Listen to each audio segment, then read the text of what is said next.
Hi everybody, Rob Keys here with another edition of my What's in the Box unboxing series. For this video, I'm going to be looking at another Sideshow collectible item, and if you saw the video before last, I'll put a link to it down below. We looked at the brand new exclusive 6-scale Catwoman figure that came with a whole pile of accessories. It was awesome, incredibly detailed, and we gave it away to one lucky winner in a contest on ScreenRant.com, so that was wonderful. So switching camps from DC Comics to the Marvel side of things, I'm looking at a movie-based item from Ironman 3. So this came in the mail the other day, and I want to take a quick look before I send it out. And here, I'll take it out just so you can see what it is. And a little background: if you have followed like premium collectors items regarding Marvel Comics and Marvel movies, or you followed Sideshow Collectibles, like their bigger flagship type items for a long time, or if you go to like Comic-Con and see their amazing setup there, a big spotlight type item is their life-size Ironman Bus. And the reason I bring that up in particular is because the our boss at Screen Rant, I remember before I started writing for them, when the first Iron Man came out back in 2008, he was such a big fan that he actually bought that, whatever it costs, like $500, $600, $700 life-size bust of the Mark III armor. And the Mark III armor is the very first red armor that Robert Downey Jr.'s Tony Stark wears in the film. And it was so incredible looking. I remember seeing all the images of it, and it had like the videos of the glowing eyes. I also remember it didn't really have the arc reactor, but I think they've made a lot of life-size busts for additional, like, future Iron Man armors since then, since we get to see new armor suit designs in Iron Man 2 and Iron Man 3 and the Avengers, and we get to see an even newer design in the Avengers Age of Ultron next summer.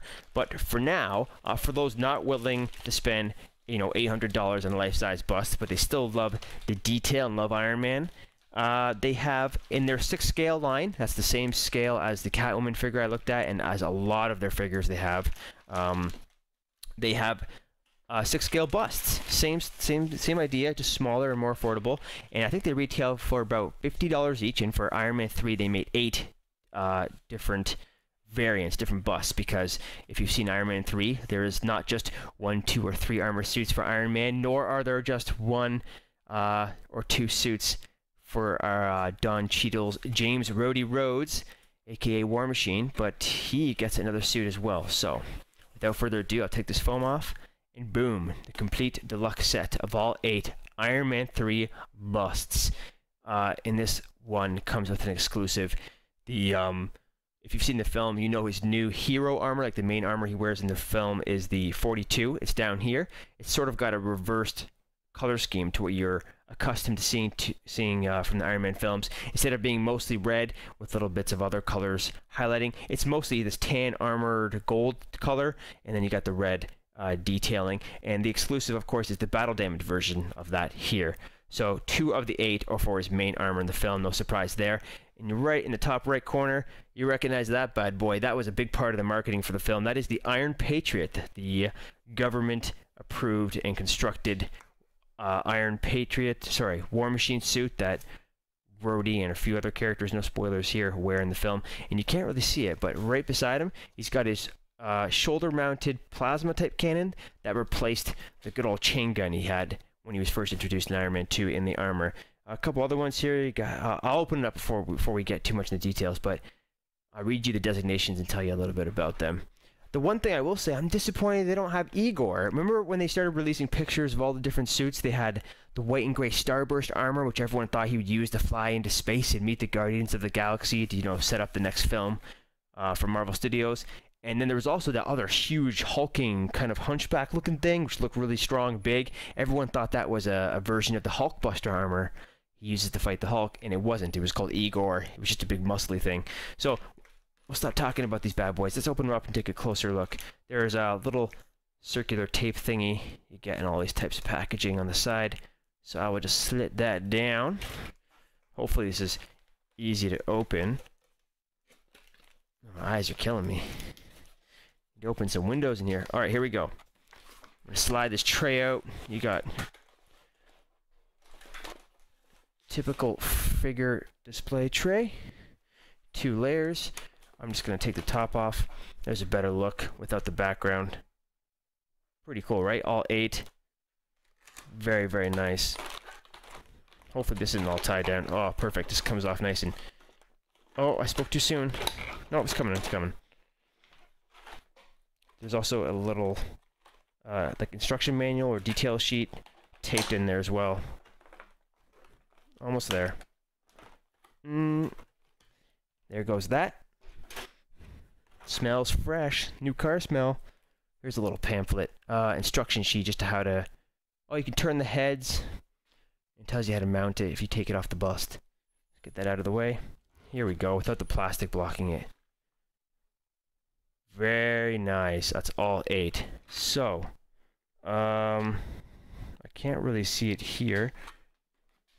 So the designations are written on the front piece. So I'll tell you a little bit about these, because I think I remember the names of these bad boys just from covering the movie so much on Screen Rant. So, well, yeah, like I said, the first one, this is the 42. Oh, whoops. Well, that's what happens when the government makes them. That is the Iron Patriot, everybody. And his gun is right here. Very cool. Look at the detail. Oh, God. Sideshow just nails it when it comes to details. I'm going to take a closer look at this before I move on. Look, it rotates. The cannon rotates, and it's got multiple points of articulation. Rotates, goes up and down, rotates here. And this piece moves as well.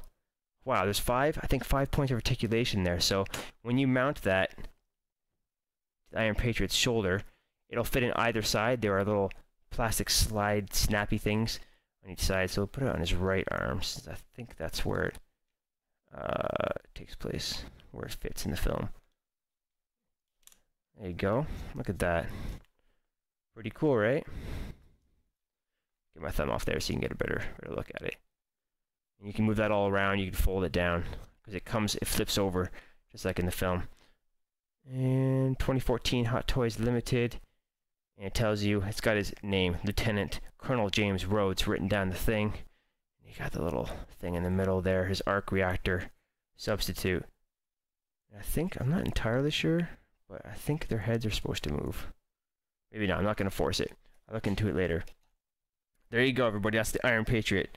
Now, without trying to knock these bad boys down, you already saw the 42, that's the hero one. There you go. You see his triangular arc reactor, very cool. Oh, you know what? Yeah, look. This is Sideshow Collectibles we're talking about here, and I don't know if there are batteries in there, but... Oh, I was so hoping to impress you. There's a light switch at the bottom, and that, of course, lights up. I think the eyes do as well. You just got to put a battery down there. There's a little screw hole. Take that off, throw a battery in, and then that will light up. So you put it on your display case, and it will look incredible. Let me just make sure this doesn't turn on. Oh, man. I will definitely do that on my own. I don't have the battery now, nor do I have the screwdriver to do that. Oh, wait. There's plastic in the way. Oh, man, there it is. Look at that. There is batteries already in it. You just got to slide the plastic thingy out. I'm noobing it up. Look at that. Looks wicked. Now, I'll show you the Mark 42 armor. Take the plastic out. Little tiny slippy thing. I should have thought of that. I wasn't even looking. I was just so excited to get the next one. Boom. Oh, did you see how bright that is? On. Oh, I can just, in my mind, I'm hearing Jarvis speak all these amazing things. And, well, that's the 42, so we'll keep on that one. Look at that's the battle damaged one. He's got scarring all along the back, the corners of the helm, even in the back side, too. Very cool. I hope some of these are different colors, but so far it's all these white LEDs. There you go. Batteries and lights look amazing. Of course, they're LEDs, so the battery life will be very, very strong. All right. Now, I want to show you different color ones, so we'll show you a classic from the comic. This, which goes by the designation the 33, is the fan favorite Silver Centurion armor. No gold in this bad boy. All red all the way with silver detailing. Looks awesome. This is probably going to be the same color light as well. Yeah. There you go. I gotta say, the triangular arc reactor looks very cool. He built that at the end of Iron Man 2 when Tony Stark discovered that new element. Very convenient plot device. And we'll show you this bad boy, the blue one. This is the Mark 30. It is called the Blue Steel for short. The Igor which is the 30, I don't remember the number, 35, 38 or something like that. It's also blue silver, same color scheme. I would expect this to be the same color light as well. So kind of a standard design, just more blue silver. Actually, just comparing it to the Silver Centurion, it is practically identical, just different color scheme. The shaping and detailing is the same. They just change which plates are colored and what color they are. Here we go. Forget Iron Patriot for a second. Fans, just like Rhodey himself, prefer the original War Machine. This is actually the War Machine Mark II.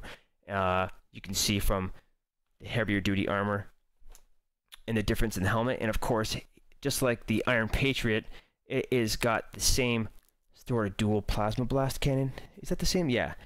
Double-barreled cannon instead of the chain gun. I really do wish they had the original one. Maybe they do separately, but it's not part of the set. I would love to get the original War Machine with the heavy, bulky arms, and it's got the chain gun on top, because that was badass. Take this thing out. Yeah, I was hoping this one would have different color eyes as well. I'd love to see like the red eyes blow up, but very cool. That, of course, same thing in the back. It's the exact same model, pretty much. Let's see. Take a closer look. I will put the gun on so you can compare. Actually, I'll put it on the other shoulder just for comparison purposes so you can see what it does. I can say that the detail is exactly the same. The obvious difference is that this one they have more than just the regular two colors, and of course, the War Machine's got the red detailing, but the Iron Patriot's got the extra layer of color, because it's got the silver and the red, and of course it's got the star design in the middle. That's what makes it different, and the star actually sticks out, so I take it back. That is a significant difference in the modeling, because they have to carve that thing in. Now these two are the same as well, so now it explains why they picked them. So I'll show you this one first. This is the Heartbreaker. This was a big part of the late game marketing for the film. It's a very, very cool suit, and after Stark busts up one of his suits, he switches into this bad boy. It is the Mark 17, I believe. Oh crap, I just lost where I put it. Yes, this is the Mark 17. It's called the Heartbreaker. I remember that from the marketing. It's basically an Iron Man suit with a whole bunch of extra layers. It's got like a metal piece coming down. It's got an extra shoulder thing, a huge like plate in front of the armor. It looks like a tank, and I'll keep that in mind for the next one. But I'll pull this thing out. I'm pretty certain they all have the same LED lights. Yeah, but this one's got a big arc reactor opening, big circle instead of the smaller triangle. Look at that. Very, very cool. This is a very cool one. You gotta love in all of these, the red and the blue, the shininess really, really comes through. The Iron Patriot has more of a navy matte color, so it's not shiny. Like, you can just compare the navy versus the shiny blue. It is quite a bit different. It may be hard to see in the camera lighting, but I can tell you this one's got a nice shine, just like the red does in most of these bad boys. The only one that doesn't have the red shine is the battle damage version of the 42. They did a good job in kind of scraping it all down a little bit, so it doesn't have the nice shine like the newer 42 does. I don't know if you can compare, but you can see one is a lot more shiny and the other in person in proper lighting. Okay, so we just showed you, where is he here? The Heartbreaker, the 17. And now I understand why they included this other one. It is the 24, and I don't remember this in the marketing at all. I don't even remember it from the film. It was probably one of the 50 Iron Man suits in the background. But this thing is dubbed the Tank, and it's different. I thought it was like black and silver, but looking in closely, it's actually brown with a shinier silver. It's got the exact same arc reactor design as the Heartbreaker, so it's just a repaint sort of thing. There it is. I'll put the lights on both so you can compare. Boom, look at that. God, the lights make such a difference. Imagine that in your display case. It looks really, really cool. The detail is just phenomenal. And, man, it's making me want to go out and want to buy like a full 6-scale figure for either the War Machine suit or one of the Iron Man suits. I have to check their website. I don't know. I should have looked into all the stuff they had. All I did was look at the life-size bust they've had over the years. But I really want to see their 6-scale line, see if they have like the Starburst armor. I think that's called the 35. It's the white, mostly white, but it's got gold trim and stuff like that. And it's got huge jet boosters on the back. But yeah, just comparing the back as well. We didn't get a good look at that. But see like the extra piece going around the back of the head? So it's quite a bit different than the standard Iron Man size suits. It's definitely bigger. And I don't know if you can see it in this light, but that's not black. It's all brown around there, and it's got like a grayish silver detailing all around. So very cool. That is a kind of a quick, brief look at the packaging of the deluxe set. All 8 6-scale Iron Man 3 busts of the armor. I hope you enjoyed that. I'm going to take a look at the website and see what they have and try to find more details on these. But if I had to pick a favorite, I do like my War Machine, but without the shine, some of the other ones stand out. So you know what? I think I got to say my favorite is the Heartbreaker, breaking my heart. The Mark 17. Just looks badass and powerful. I think he fired a big arc reactor blast, plasma blast out of his chest during one scene in that film. I gotta rewatch Iron Man 3, come to think of it. But hey, there you go. For more unboxing videos, more quick looks at toys and tech and video game and film related stuff, please like and subscribe, leave a comment. If you've ever purchased or are looking at purchasing anything from Sideshow Collectibles, tell me what you got, what you love, what you want to get, and I'm going to take a look at the site myself and tell you my thoughts as well. So like and subscribe for more, and I will see you next time. Cheers.